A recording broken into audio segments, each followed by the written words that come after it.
गजपति जिला गोसाणी पंचायत समितिर 10ମ बैठक अनुष्ठित हो जाइछि। ଏହି ବୈଠକରେ ବ୍ଲକ ଅଧ୍ୟକ୍ଷ ଏନ୍ ବୀରରାଜୁଙ୍କ ସଭାପତିତ୍ୱରେ ପାରଳାଖେମୁଣ୍ଡି ବିଧାୟକ ଇଞ୍ଜିନିୟର ରୂପେଶ ପାଣିଗ୍ରାହୀ ଯୋଗ ଦେଇଥିବା ବେଳେ ସାଂସଦ ପ୍ରତିନିଧି ଜଗନ୍ନାଥ ପରିଡ଼ା ଉପସ୍ଥିତ ଥିଲେ।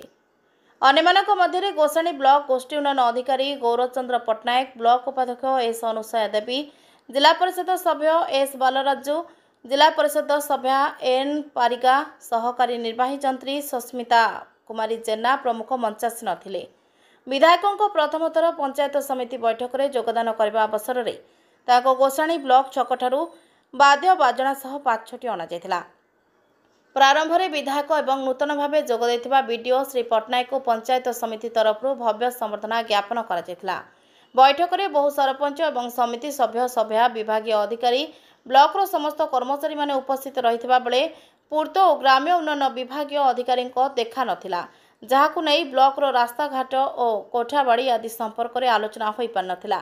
विधायक श्री पाणिग्राही समेत समस्त जनप्रतिनिधि माने उद्वेग प्रकाश करने सह विभागीय कर्तृपक्ष दृष्टि आकर्षण करने मत देथिले।